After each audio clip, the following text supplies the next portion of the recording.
The morning mist clung to the Afghan mountains like a gray blanket, hiding the valleys below in shadows that seemed to whisper of danger.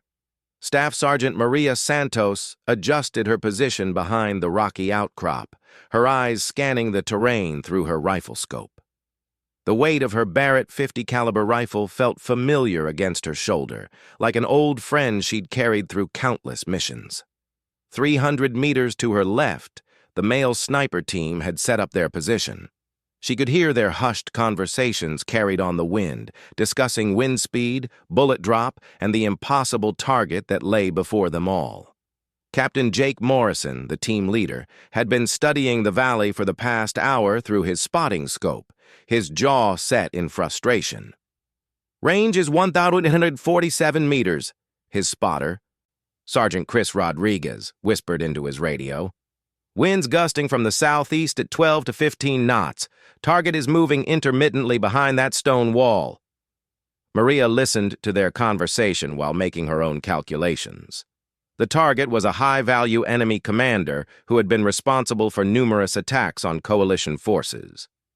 Intelligence had tracked him to this remote compound, but getting a clear shot would be nearly impossible.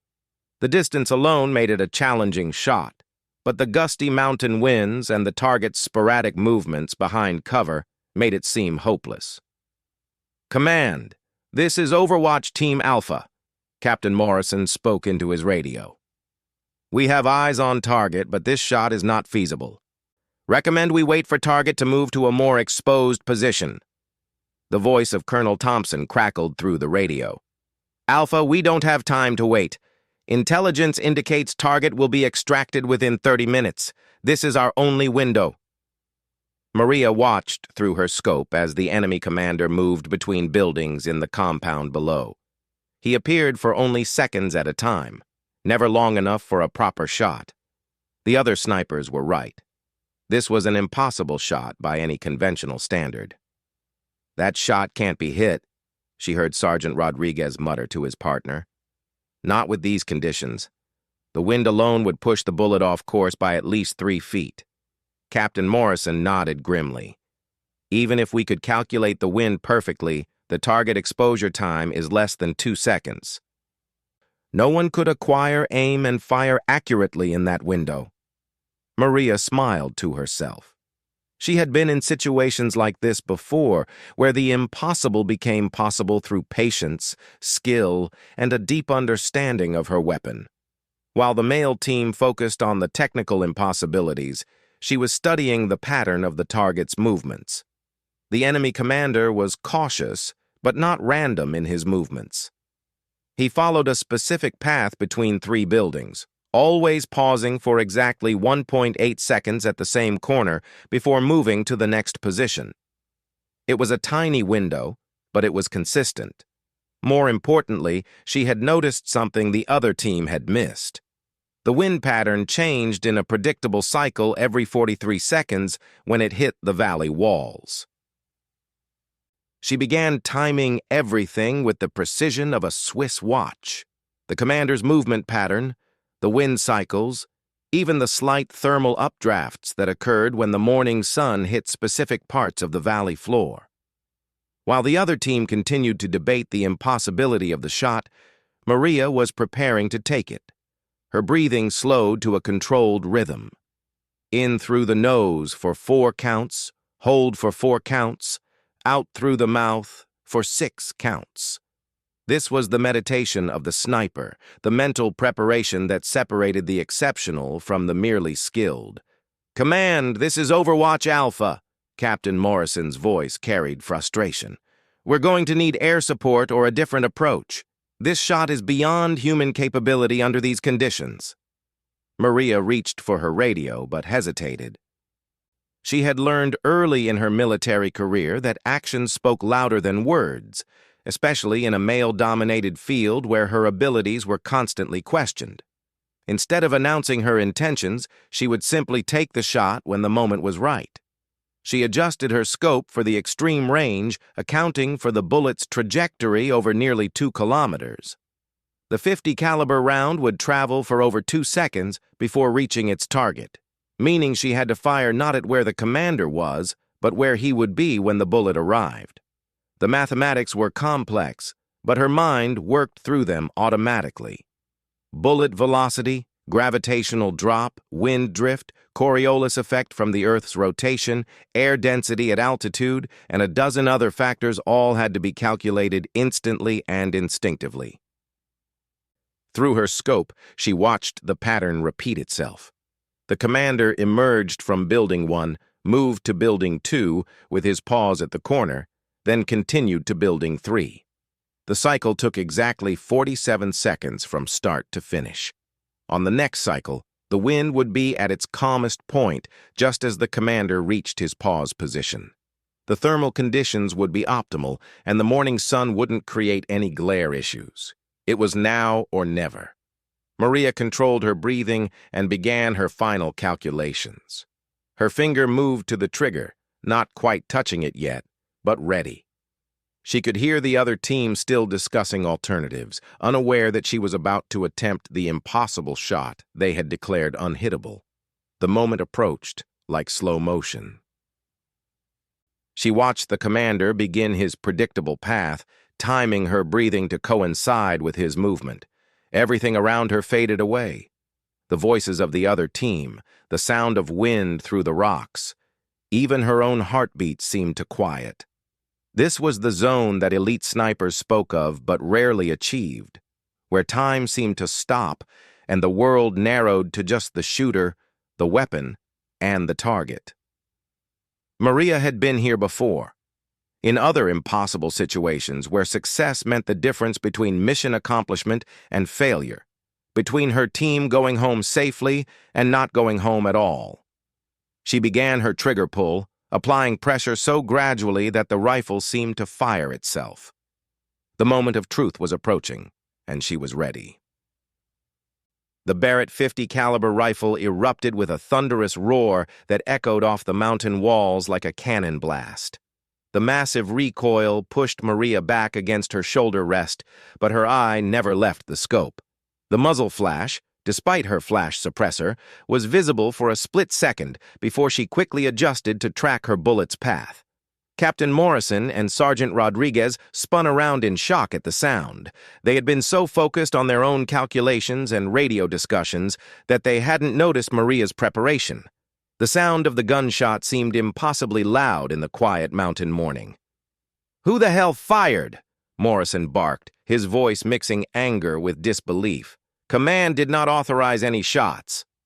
Through their spotting scopes, both men turned their attention back to the compound valley, expecting to see nothing but another missed opportunity.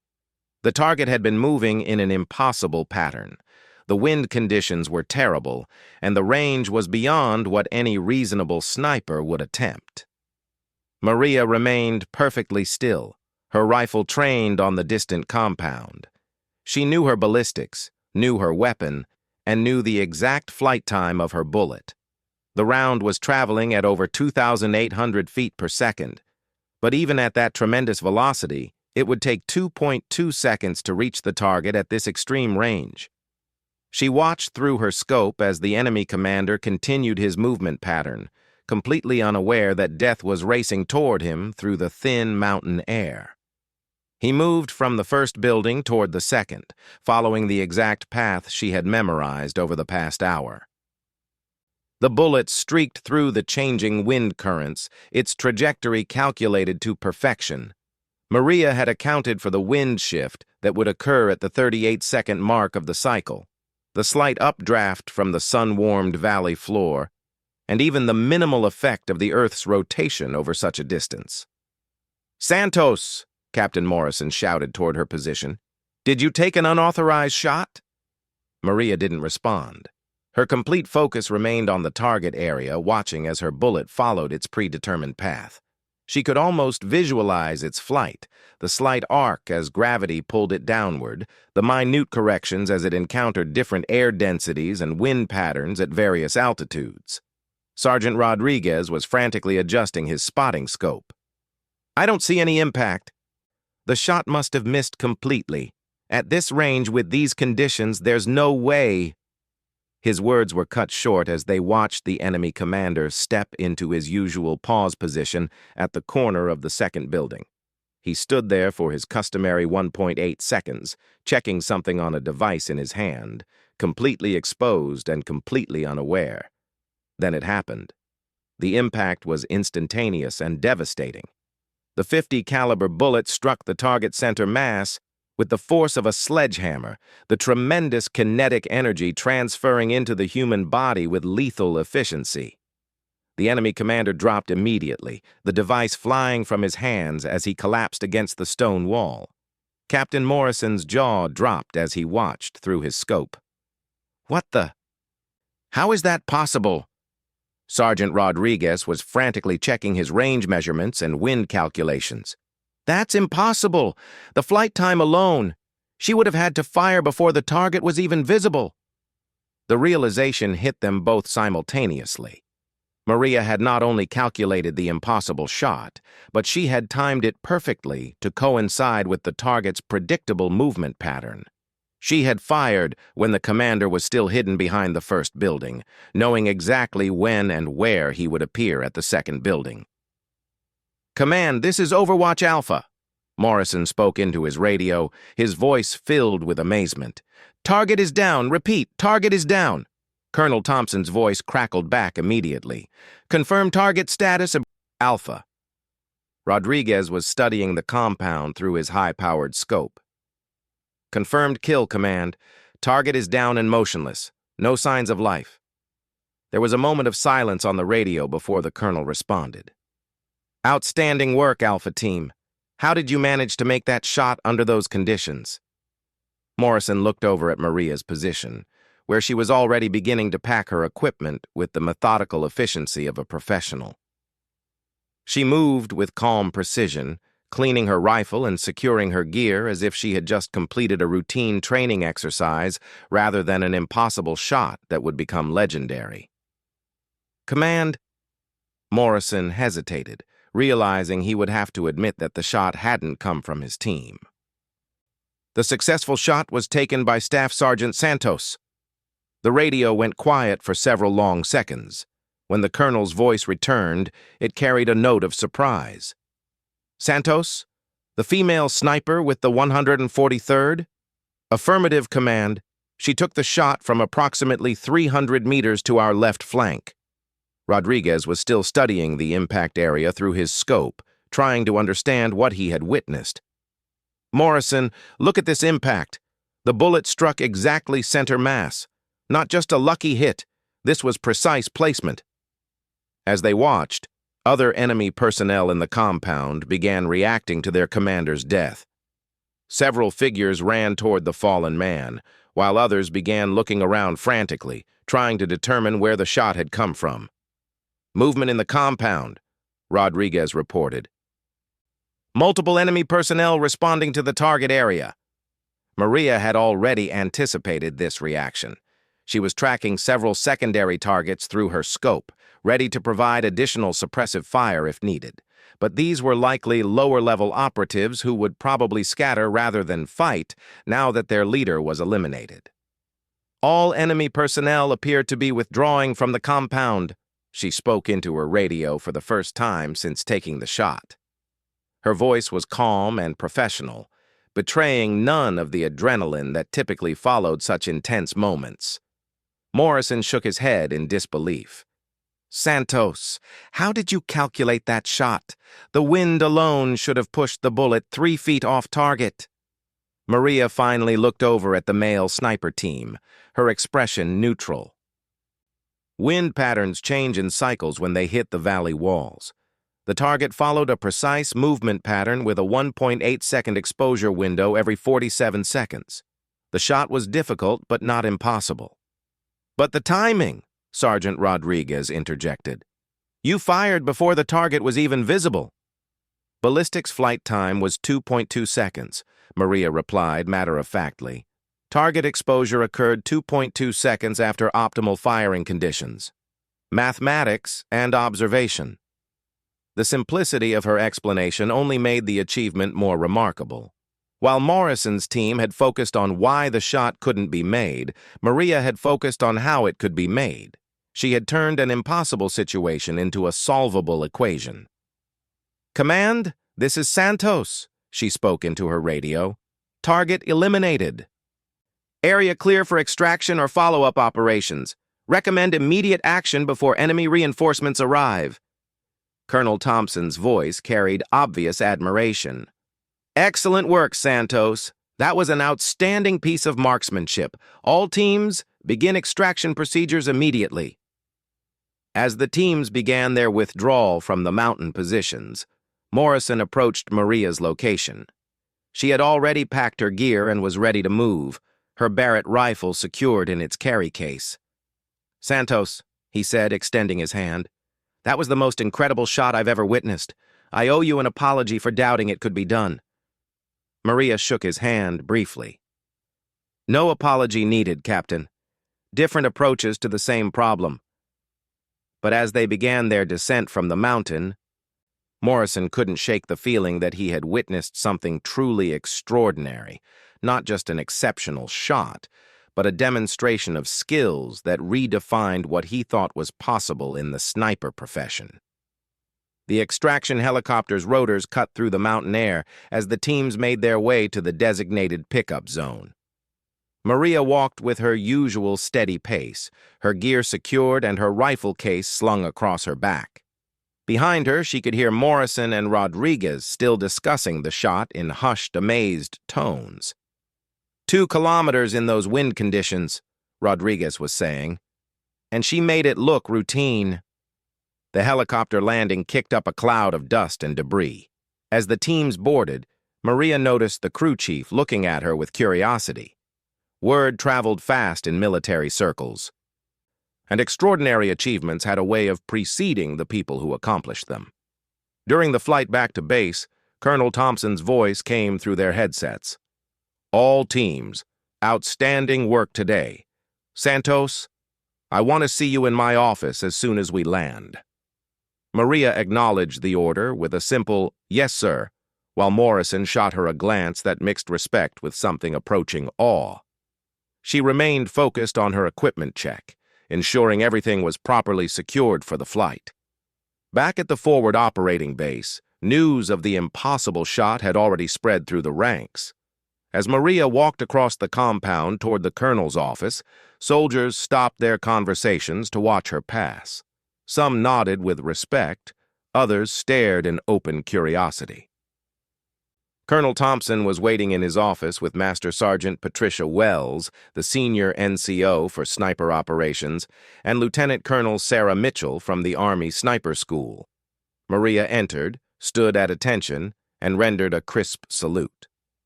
"At ease, Santos," Colonel Thompson said, returning the salute. "Have a seat. I've just finished reviewing the mission reports and the ballistic analysis of your shot." Lieutenant Colonel Mitchell opened a folder on the desk. "Staff Sergeant Santos, the technical analysis of your shot is remarkable.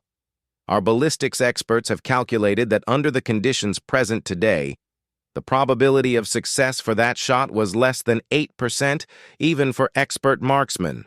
Yet you not only attempted it, but executed it perfectly," Master Sergeant Wells added. "Can you walk us through your thought process?" Maria sat forward slightly. "Ma'am, I observed the target's movement pattern for 67 minutes. He followed the same path with consistent timing. I calculated the wind cycles, which changed predictably every 43 seconds when they hit the valley walls. The shot required firing during optimal wind conditions and timing the bullet flight to coincide with his predictable exposure window." Colonel Thompson nodded. "The technical aspects are impressive, but what made you confident enough to take a shot that experienced snipers considered impossible?" "Sir, with respect, they considered it impossible because they were looking at it as one complex problem. I broke it down into individual variables that could be measured and calculated. Once each variable was solved, the shot became achievable." Lieutenant Colonel Mitchell exchanged glances with the other officers. "Santos, your approach demonstrates advanced tactical thinking that we typically see only in our most senior sniper instructors. Your personnel file indicates you've completed advanced sniper school, but your techniques today suggest training beyond what we provide. Maria remained professional in her response. Ma'am, I study ballistics and shooting techniques extensively in my off-duty time. I analyze every shot I take, successful or not, to improve my understanding of the science behind marksmanship. That dedication shows, Master Sergeant Wells said. Which is why we're here to discuss your future. The Army Sniper School is looking for a new lead instructor for advanced ballistics and extreme-range shooting. Your performance today, combined with your teaching abilities, makes you an ideal candidate. The offer surprised Maria, though she didn't let it show on her face. I appreciate the confidence, but I'm currently deployed with my unit. Colonel Thompson smiled. Santos, this deployment ends in 6 weeks. This would be your next assignment. You'd be teaching the skills you demonstrated today to the next generation of Army snipers. There's more, Lieutenant Colonel Mitchell added. We're also recommending you for the Distinguished Service Cross for today's action. That shot eliminated a high-value target that intelligence estimates was responsible for over 40 coalition casualties. Your actions today likely saved numerous lives. Maria felt the weight of the recognition, but her response remained measured. Thank you, sir. I was simply doing my job. No, Master Sergeant Wells corrected gently. You were redefining what that job could include. There's a difference. Over the following weeks, word of Maria's shot spread throughout the military community. The technical analysis was shared in sniper schools and special operations units worldwide. The shot was studied, analyzed, and eventually became a case study in advanced marksmanship techniques. Captain Morrison approached her several days later during weapons maintenance. Santos, I wanted to thank you again, and to apologize for something else. Maria looked up from cleaning her rifle. Sir, before that mission, I had doubts about mixed-gender sniper teams. I thought the standards might have been lowered or that combat effectiveness would be compromised. Morrison paused, clearly uncomfortable with his admission. That shot you made didn't just hit the target. It hit my prejudices hard enough to destroy them completely. Captain, every sniper brings different strengths to the team. The mission succeeded because we used all available assets effectively. Morrison nodded. That's exactly the attitude that makes you an exceptional soldier, not just an exceptional sniper. As her deployment neared its end, Maria found herself reflecting on the moment that had changed everything. The shot itself had taken less than 3 seconds from trigger pull to impact, but its effects would ripple through her career and the sniper community for years to come. During her final week in Afghanistan, she received a message from a young female soldier at Fort Benning who had heard about her achievement. The message was simple but powerful. Ma'am, I'm starting sniper school next month. Knowing that you made that shot gives me confidence that anything is possible with enough dedication and skill. Maria smiled as she read the message. This was the real impact of that day in the mountains. Not just the elimination of one enemy target, but the expansion of what people believed was possible. On her last day at the forward operating base, she stood at the same observation point where she had taken the famous shot. The valley looked peaceful in the afternoon light, showing no signs of the drama that had unfolded there weeks earlier. Sergeant Rodriguez joined her at the overlook. You know, Santos, I've been a spotter for 8 years, and I thought I understood the limits of what could be done with a rifle. You taught me that the limits aren't in the equipment or the conditions, they're in how we think about the problem. Every shot teaches you something, Maria replied. That one just happened to teach a lot of people at the same time. As she prepared to leave for her new assignment at the Army Sniper School, Maria knew that the shot everyone called impossible had become something much more significant. It had become proof that excellence has no gender, that limits exist primarily in the mind, and that sometimes the most important victories are the ones that show others what's possible. The Barrett .50 caliber rifle that had fired that legendary round would eventually be displayed in the Army Sniper School Museum, along with a detailed account of the shot and the conditions under which it was made. But for Maria, the real legacy wasn't the recognition or the awards. It was the knowledge that she had inspired others to push beyond what they thought was possible. Years later, when students would ask her about that famous shot, Maria would always give them the same advice. Don't focus on what can't be done. Break down the problem, study every variable, and find the solution that others missed. The impossible shot is just another math problem waiting to be solved.